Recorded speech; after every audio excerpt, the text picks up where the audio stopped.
दिल्ली से APP news के लिए आए हुए हैं आयुष्मान संजय कुमार जी। हम लोग पिछले 1 वर्ष से माघ पूर्णिमा 12 फरवरी 2025 को गुरु रविदास जयंती के दिन ये आमरण अनशन से महाबोधि महाविहार के आंदोलन को शुरू किया गया था, क्योंकि तथागत बुद्ध ने आज से 2500 साल पहले अपने महापरिनिर्वाण के पहले 3 महीने पहले घोषणा की थी माघ पूर्णिमा के दिन कि मैं 3 महीने के बाद अपने शरीर को छोड़ने जा रहा हूँ। तो माघ पूर्णिमा बौद्धों के लिए बहुत महत्वपूर्ण दिवस है। हम लोगों ने लगभग 4 साल से महाबोधि महाविहार के मुक्ति आंदोलन के लिए तैयारी कर रहे थे, जगह जगह सभा सम्मेलन ले रहे थे। पटना के जो सबसे बड़ा मैदान है, जिसे गांधी मैदान कहते हैं, पहले उसको अशोका मैदान कहा जाता था, तो अशोका मैदान में 17 सितंबर को अनागरिक धम्मपाल जी की 160वीं जयंती हम लोगों ने पाटलिपुत्र शहर में मनाई। और दिल्ली में भी दो दो बार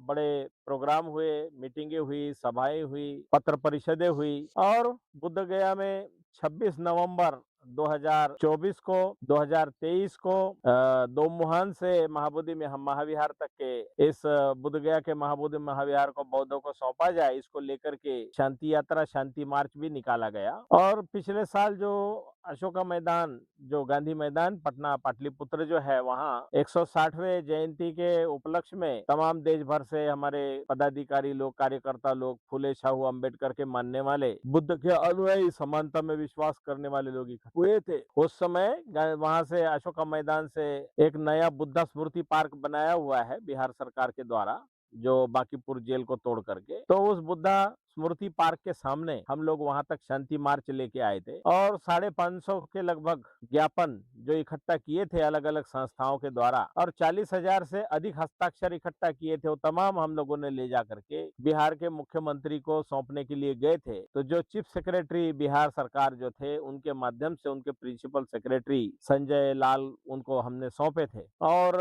हम बिहार सरकार से अपेक्षा कर रहे थे कि कोई जवाब मिलेगा। तो इस बुद्ध गया के महाबोधि महाविहार को बौद्धों को सौंपने को लेकर के हजारों हजारों ज्ञापन पूरे देश विदेश सब जगह से मुख्यमंत्री के नाम, प्रधानमंत्री के नाम, राष्ट्रपति के नाम, यहाँ सीजेआई थे उनके नाम लोगों ने भेजे थे। और कई बार हम लोगों ने प्रयास करने के बाद भी कोई जवाब न मिलने से हम लोगों को मजबूरन अंत में भूख हड़ताल से हमको आंदोलन शुरू करना पड़ा, जो पिछले साल माघ पूर्णिमा 12 फरवरी को महाबोधि विहार के जो बीटीएमसी कार्यालय है, उसके सामने गोलंबर में हम लोगों ने वहां से शुरू किया था। तो इस आंदोलन की चर्चा देश विदेशों में सब जगह गई, लेकिन बिहार के मुख्यमंत्री उस पर मौन रहे। कुछ दिन बैठे थे हम लोग। 27 फरवरी को रात में तमाम लोगों को उठा के ले गए और गया के मेडिकल कॉलेज में डाल दिया गया था। तो दिन भर 28 फरवरी को धरना अनुग्रह नारायण मेडिकल कॉलेज जो गया का है उसमें चलता रहा, मगध मेडिकल में। फिर सरकार के द्वारा प्रशासन ने जगह दी हमें 2 मुहान पे, तो 2 मुहान पे 1 मार्च से लगातार बुद्ध पूर्णिमा तक यह धरना चला। तो बुद्ध पूर्णिमा के पहले पहले ही सरकार ने इस धरना को उखाड़ने के लिए काफी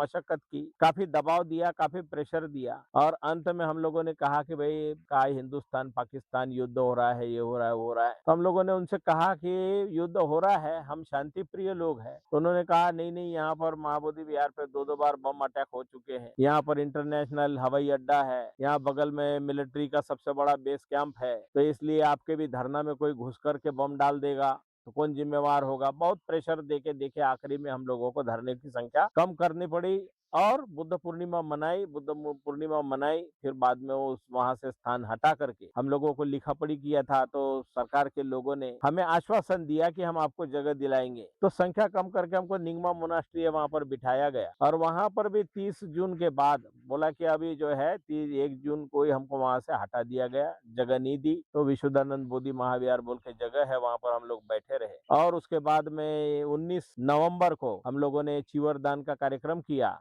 तो यहाँ पर ये अंबेडकर भवन के सामने की जमीन पे वो कार्यक्रम किया। करने के बाद फिर प्रशासन लोगों ने प्रताड़ित करना शुरू किया, यहाँ नहीं बैठ सकते। तो हम लोग ये अंबेडकर भवन की जो प्रस्तावित जगह है उसमें अपना धरना चालू किए हुए हैं। तो हम लोगों को सरकार के लोग सही तरीके से बात भी नहीं कर रहे हैं। और जो बोधगया टेम्पल एक्ट 1949 है जो संविधान विरोधी है, ये संविधान बनने के पहले का है और ये भेदभाव करने वाला है, हिंदू बौद्धों में वैर पैदा करने वाला है। तो ये जो कमेटी बनी हुई है, ये कमेटी राजेंद्र प्रसाद जी जो थे पहले उनके अध्यक्षता में बनी थी। 4 हिंदू 4 बौद्ध रहेंगे और जिलाधिकारी जो पदेन अध्यक्ष है वो हिंदू रहेगा। इस तरह का बोधगया टेम्पल एक्ट 1949 बना हुआ है। तो उसके माध्यम से काम चल रहा था। भारत में उस समय बौद्धों की संख्या नहीं थी। भारत में बौद्धों की संख्या बनी है 1956 में। बाबा साहब अम्बेडकर ने करोड़ों लोगों को बुद्ध धम्म की ओर मोटिवेट किया और बुद्ध धम्म की दीक्षा दी, जिसके कारण पूरे भारत में जो भी बौद्ध अभी फिलहाल दिखाई देते हैं, जो बहुसंख्यक अभी दिखाई दे रहे हैं, ये बाबा साहब अम्बेडकर के मानव मुक्ति के अभियान की वजह से दिखाई देते हैं। उन्होंने 22 प्रतिज्ञा देकर के जात पात ऊंच नीच ये सब छुआछूत जितने भी बीमारियां हैं उन बीमारियों से मुक्ति दिलाने के लिए बुद्ध के धम्म की दीक्षा ली। और इस देश के अंदर में जो भारत का संविधान दिया, उस संविधान को जो समानता स्वतंत्रता न्याय और बंधुता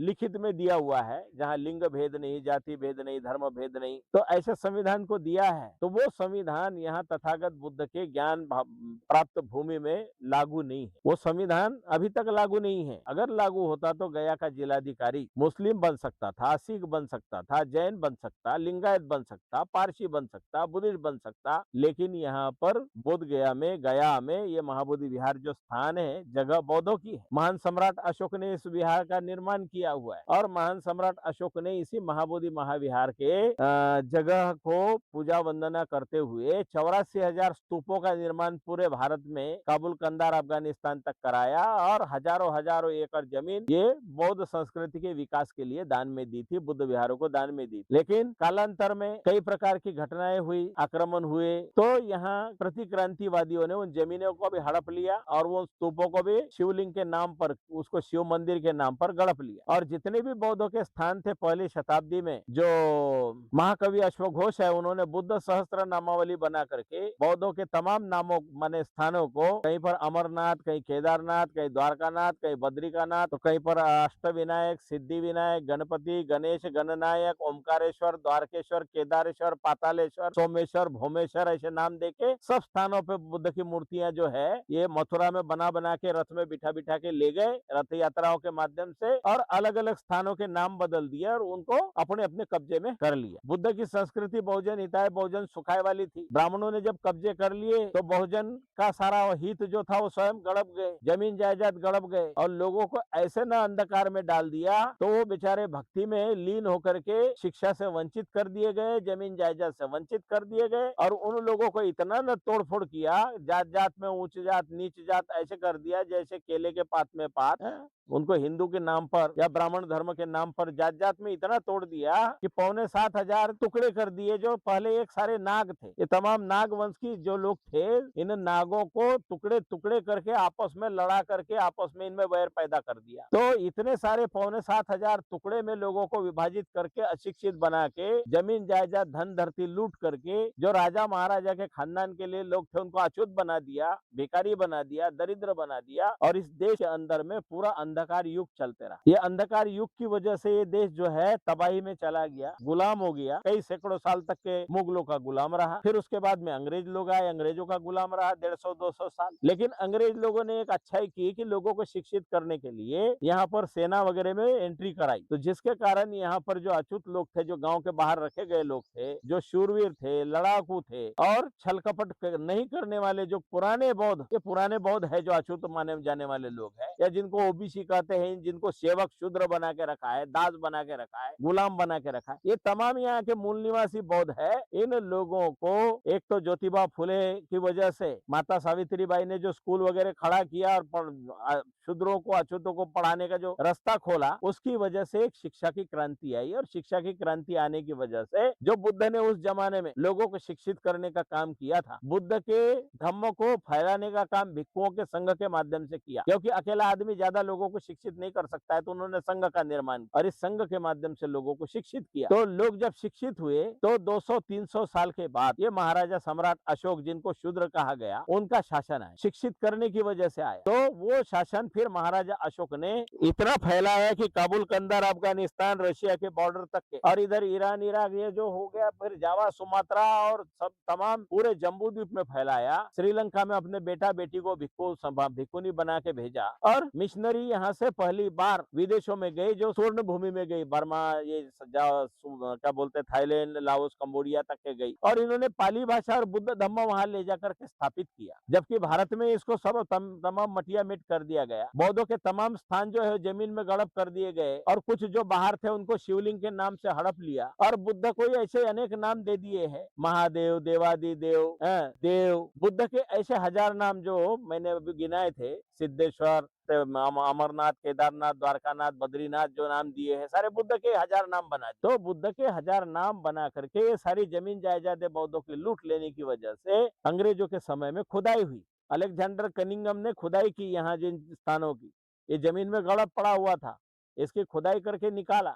लाइट ऑफ एशिया नाम का एक एडविन अर्नोल्ड ने जो महाकाव्य जैसे किताब लिखा, उस काव्य को पढ़ करके, लाइट ऑफ एशिया को पढ़ करके अनागरिक धम्मपाल श्रीलंका से यहाँ आए। उस समय वो बौद्धों के स्थान जो थे उनकी यात्रा की, देखा तो उन्होंने अपना जीवन दान दिया अनागरिक धम्मपाल के नाम से।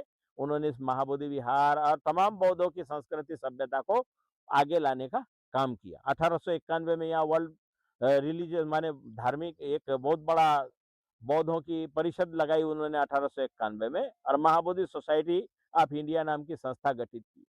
और 1893 में वो शिकागो में धर्म संसद में गए, जहां धर्म संसद में उनको बुलाया गया था श्रीलंका की ओर से, बौद्धों की ओर से। और हमारे भारत से उस समय में स्वामी विवेकानंद गए हुए थे, एक बंबई के गांधी परिवार उनको लेके गए। लेकिन ट्रेजेडी ये थी कि वहां के धर्म संसद वालों ने पूछा, उनसे कहा कि ऑथराइज आपको भारत के किया है, ब्राह्मण धर्म ने किया है, क्योंकि ब्राह्मण धर्म था उस समय, हिंदू नाम का कोई धर्म नहीं था। तो उस समय शंकराचार्य को तार दे करके उनसे कहा कि हमें एक प्रवक्ता के तौर पे इसमें बोलने की अनुमति दी जाए। तो शंकराचार्य ने उनको मनाही कर दी, बोला तुम शूद्र हो, कायस्थ हो, इसलिए तुम ब्राह्मण धर्म के प्रवक्ता नहीं बन सकते। तो अनागरिक धम्मपाल जी ने अपने भाषण में से उनको 10 मिनट के लिए इनको बोलने की अवसर दिया जाए, इस तरह से निवेदन करके अनागरिक धम्मपाल जी ने, जो श्रीलंका के निवासी थे, उन्होंने स्वामी विवेकानंद जी को बोलने के लिए समय दिलवाया। और स्वामी जी उस समय से इतने माने प्रभावित हुए और इतने विरोध में भर गए ये ब्राह्मण धर्म से, ये ऊंच नीच और सारी जाति व्यवस्था के खिलाफ में वो काफी दुखी रहे। तो ये महाबोधि महाविहार के मामले को लेकर के जो रविंद्रनाथ टैगोर थे, उनके पिताजी देवेंद्रनाथ टैगोर, ये पंडित मोतीलाल नेहरू वगैरह, ये सारे के सारे अपने को माने बुद्ध के बारे में मानते थे कि बुद्ध हमारे महापुरुष है, तो ये महाबोधि महाविहार तो बौद्धों को दे देना चाहिए। 1922 में गया में यहाँ राष्ट्रीय अधिवेशन हुआ कांग्रेस का, उसमें गांधी जी ने बौद्धों को वचन दिया था कि बोला कि देश को आजादी मिल जाने दो, उसके बाद ये बौद्धों की प्रॉपर्टी, बौद्धों का स्थान बौद्धों को दे दिया जाएगा। लेकिन आज भी बौद्धों का स्थान बौद्धों के हाथों में फुल पूर्णतः नहीं है।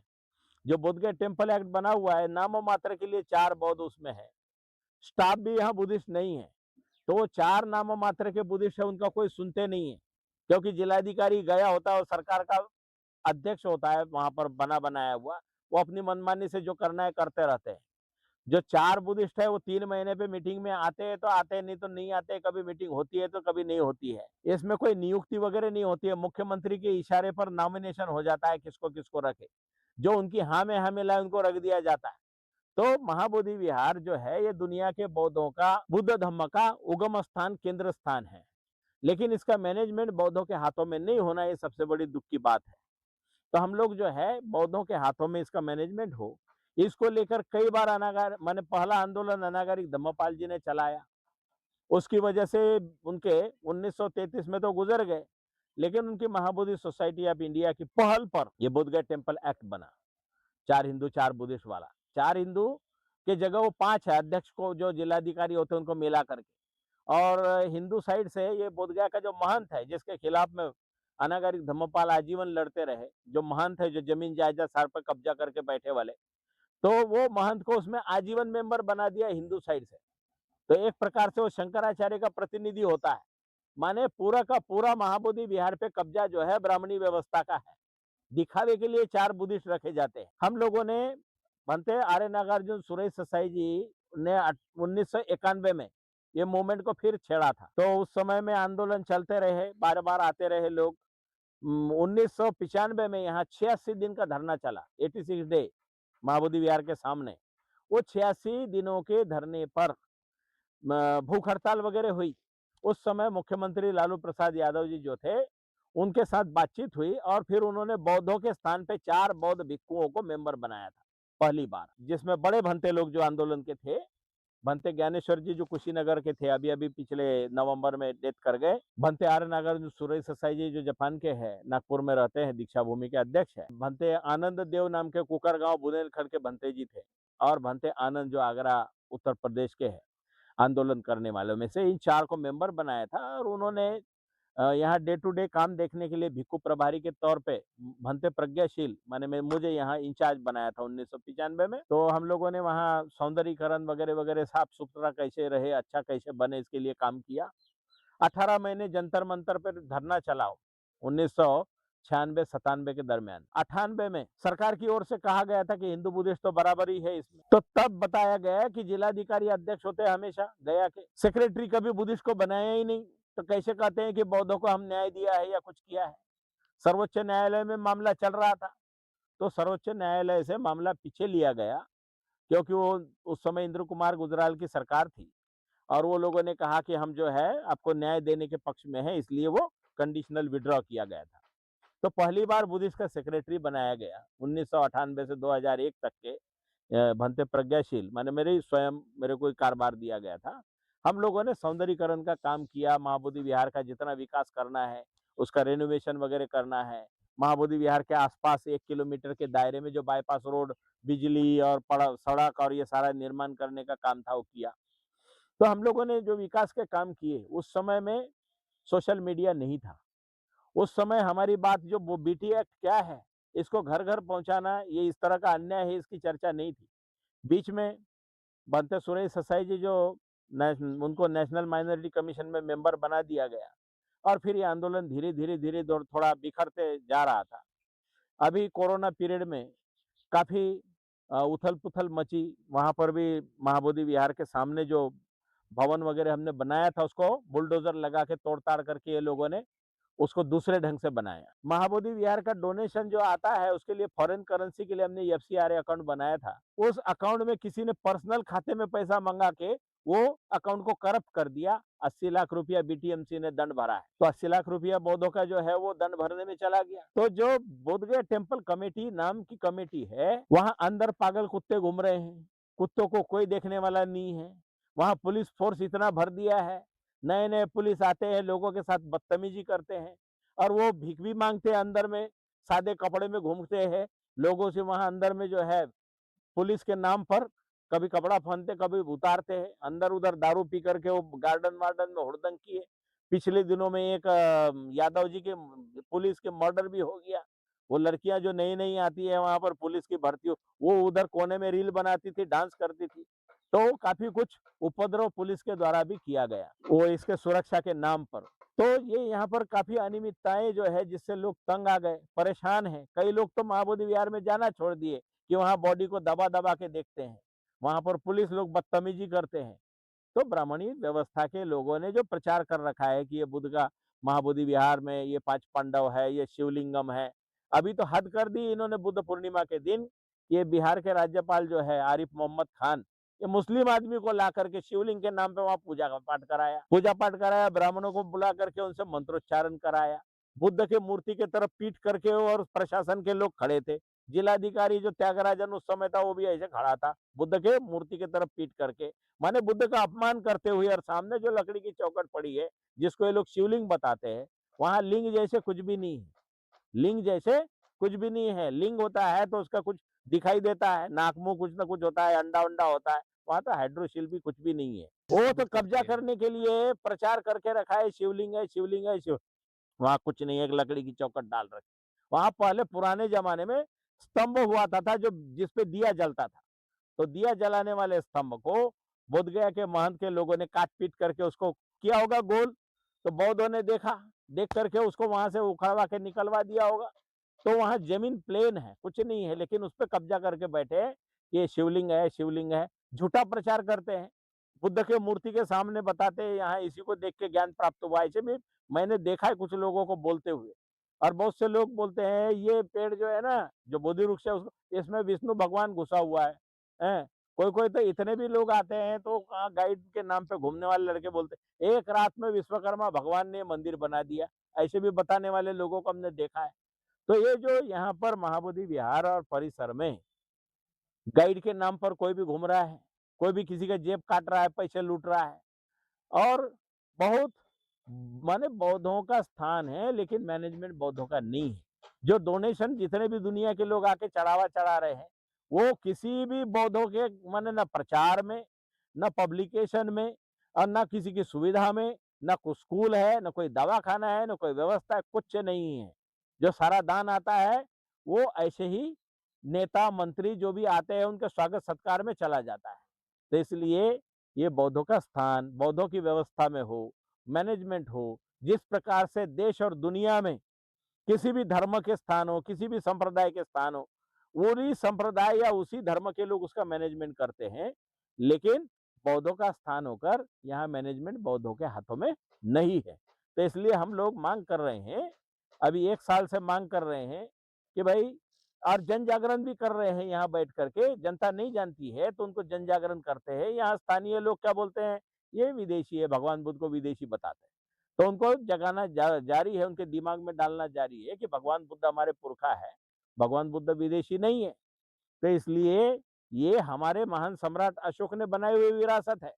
और महाबोधि विहार के तमाम आसपास में पुराने समय में बौद्धों का शासन रहा है और बौद्धों की संस्कृति रही है। इसको खत्म कर देने से लोग गुलाम हो गए, मानसिक गुलाम बनाने की वजह से दरिद्र हो गए, और दरिद्र होकर जात पात में तोड़ देने की वजह से आपस में एक दूसरे के दुश्मन है। तो हम लोग ये दुश्मनी, बैर, जात पात ये सब खत्म हो और सुख शांति से लोग जिए, संवैधानिक अधिकारों का पालन करें, बढ़िया से शिक्षा के केंद्र यहाँ निर्माण हो। यहाँ महावीर मंदिर है पटना में, रेलवे स्टेशन के सामने, वहां से महावीर कैंसर संस्थान चलता है, कुछ स्कूलें चलती हैं। लेकिन ये दुनिया का सबसे बड़ा बौद्धों का केंद्र है। यहाँ ना स्कूल है, ना दवाखाना है, ना कुछ भी नहीं। क्योंकि आने वाला दान जो है, दान देने वाले भी बेचारे जैसे आके डाल जाते हैं, अंधा पीस रहा है और कुत्ते खा रहे हैं, इस तरह का हाल यहाँ पर है। तो हम चाहते हैं कि तमाम न्याय प्रिय लोग, चाहे वो अपने को मुस्लिम कहे, सिख कहे, ईसाई कहे, जैन कहे, लिंगायत कहे, तमाम जितने भी माइनॉरिटी के लोग हैं, वो समानता में विश्वास करने, न्याय में विश्वास करने वाले लोग इस आंदोलन का साथ दें। और ये जो न्यायपूर्ण बात है कि भाई बौद्धों को भी न्याय दिलाने में मदद करें, तो बहुत अच्छा है। क्यों कि सभी के साथ अन्याय हो रहा है। जो भी लिंगायत, जैन, पारसी, सिख, मुस्लिम जो भी है, उनके सबके साथ अन्याय हो रहा है कि गया जिला में जिलाधिकारी जो है एक विशेष धर्म का ही आदमी बनाया जाएगा, माने बाकी के साथ भेदभाव है। तो ये डिस्क्रिमिनेशन नहीं करेंगे वाला मामला है, लेकिन यहाँ तो डिस्क्रिमिनेशन हो रहा है, अन्याय हो रहा है। तो यहाँ धर्म के नाम पर अन्याय हो रहा है। तो ये अन्याय खत्म हो, इस मांग को लेकर के ऑल इंडिया बुद्धिस्ट फोरम और ऑल बुद्धिस्ट ऑर्गेनाइजेशन ने पिछले माघ पूर्णिमा 12 फरवरी से ये अभियान चालू रखा है। और अब हम लोगों का 373वां दिन हो चल रहा है। और इसको मांग को लेकर के प्रचार प्रसार चल रहा है, कई तरह से लोगों को अवेयरनेस करने का काम चल रहा है, समाज में लोगों को जोड़ने का काम चल रहा है, और अपनी बात जगह जगह फैलाने का काम चल रहा है। पूरा हिमालयन बेल्ट जो है, नॉर्थ ईस्ट से लगा के पूरा का पूरा लेह लद्दाख, लाहौल स्पीति तक के तमाम बौद्ध जाग चुके हैं जो यहाँ आते हैं। और वो सभी के सभी लोग मांग कर रहे हैं कि भाई बौद्धों का स्थान बौद्धों के हवाले कर दिया जाए, जिससे क्या है, सुख शांति भी बनी रहेगी और लोकतंत्र यहाँ पर इस देश में है ऐसे भी बोला जाएगा। पार्लियामेंट में चर्चा होती है लोकतंत्र की, लेकिन लोकतंत्र तो यहाँ है ही नहीं। बिहार सरकार कहते बिहार से बुद्ध का धम्म दुनिया में गया, बिहार से वैशाली से लोकतंत्र दुनिया में गया बताते, लेकिन यही बगल में गया जिले में वो लोकतंत्र नहीं है। तो इसलिए हम लोग लोकतंत्र लागू करो भाई, संविधान लागू करो, इसके लिए हम लोग यहाँ धरना में लगे हुए हैं। तो तमाम जितने भी साथी है, दर्शक है, सभी लोगों के लिए साधुवाद देते हैं कि इस न्यायपूर्ण मांग को जगह जगह फैलाने में, बताने में हमारा साथ सहयोग करे। और हम लोगों की आर्थिक नाकेबंदी कर रखी है पिछले साल से कि यहाँ धरना पर इनको पैसा मत दो, इन हमारे अकाउंट वगैरह जो है सीज कर दिया है अप्रैल महीना मई महीने से। तो हमारे पास में किसी को भी देने लेने के तक नहीं है। तो कोई आते हैं दान दे के जाते, कोई आते सामान दे के जाते, हमारा धरना इस तरह से चल रहा है। तो इसलिए हमको सरकार के द्वारा भी और बाकी कुछ ऐसे उपद्रवी लोग हैं उनके द्वारा भी प्रताड़ित किया जा रहा है। ये धरना नहीं चल रहा है, कोई धरना बुद्धगया में नहीं है, इस तरह की अफवाहें फैलाई जाती है। 17 तारीख को न्यायालय में शुरुआत हुई है सुनवाई की। अब अगली तारीख जो है, अगली बार में फाइनल चर्चा करने के बारे में कहा गया है कि अगली बार जो है इसकी पूरी फाइनल ये करेंगे। इस संबंध में जो सुप्रीम कोर्ट में उपस्थित थे वो लोग जो है बताएंगे। हम लोगों को पूरी सूचना भी मिली नहीं है।